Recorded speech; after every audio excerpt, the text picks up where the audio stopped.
Well, my film fam, there is cause for much celebration today.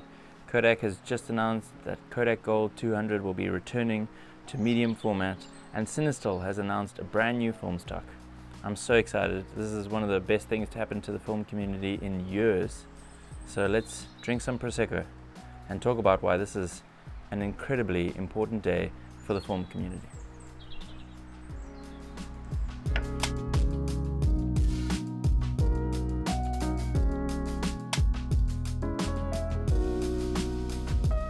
Before I begin, I want to say that I love Kodak Gold 200. It's one of my favorite 35mm film stocks.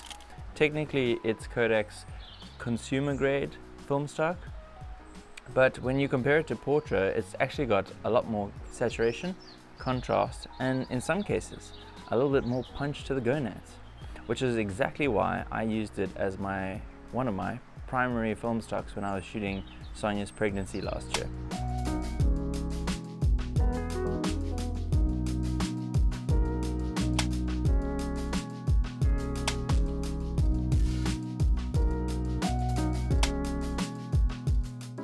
The whole idea of professional and consumer grade film stocks is something that I'm not sure I buy into so much. I think that it's mainly a marketing thing for them to be able to charge more for portrait, but to each their own, I suppose. Needless to say, I'm so excited for Kodak Gold to be returning to medium format, and this video is going to explain why this is one of the most important things to happen to the film community since, I don't know, maybe since Leica. Prosecco is very strong and very bubbly.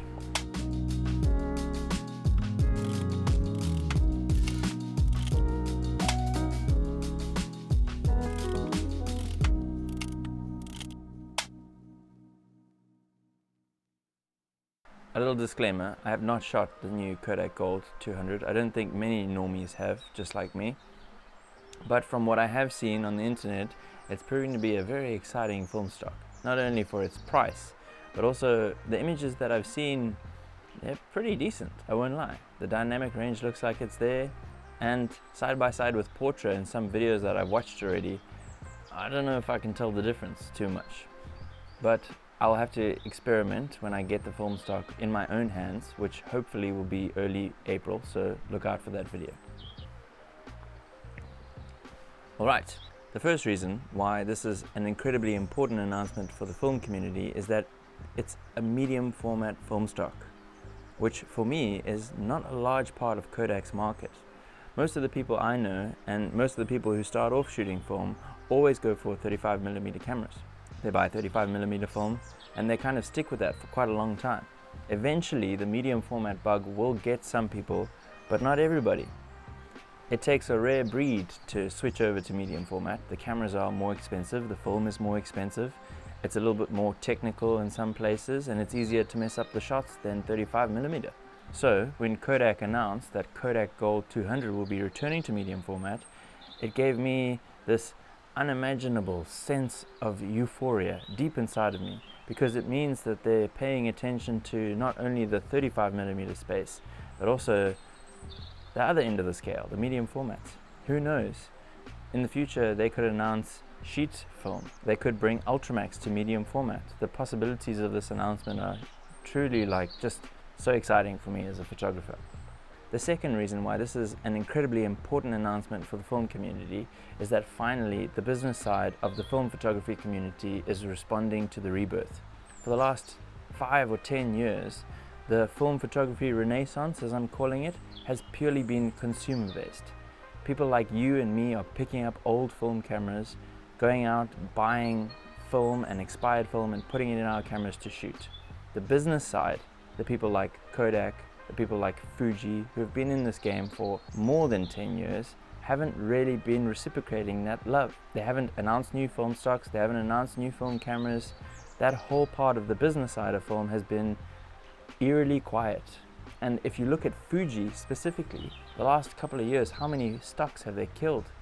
It's basically just been like accepting the final end days of film on Fuji's side, which kind of left me and a lot of people in the film community not too optimistic about what was happening in the future. But with Kodak Gold 200, I can say that my optimism has regrown like that mold on the back of my ear.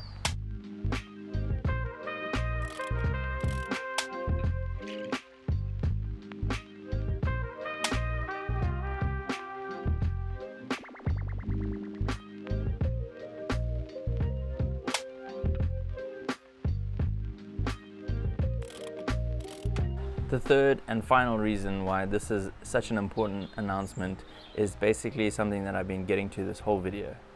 The future of film is bright because of this announcement. 2 film stocks announced in one day. That hasn't happened in years. I'm not even sure it's happened ever in the history of film photography as a medium. And for new stocks to be announced in 2022, when all we've seen in the past couple of years is the death of stock after stock, it just means that we may in fact have a very bright horizon to look forward to as film photographers. Who knows? In 2 years from now, there may be a new film camera out there. In 3 years, 5 years, there may be new film scanners that we can buy. The possibilities of what this announcement could actually lead to are endless. If more people are shooting film, if more people are shooting medium format, if more people are interested in film as a way of making images, then that means that there's money to be made for Kodak and CineStill and even Fuji, even though they're leaving the game. So I'm so excited. My excitement is uncontainable. I'm so positive about the future of film.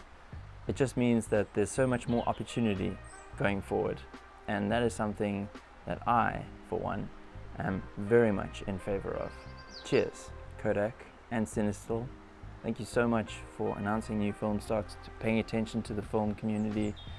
It's a breath of fresh air when you consider old Fuji. Something to drink to.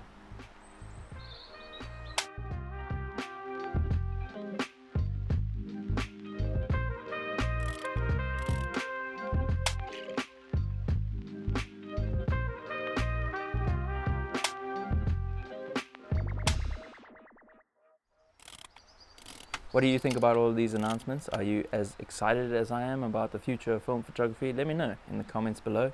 And while you're down there, why don't you give me a like as well? And don't forget to subscribe. Thank you so much for watching this video. Cheers to Kodak and CineStill once again. And that's it for this video. Peace out. Exciting times ahead. Look forward to them.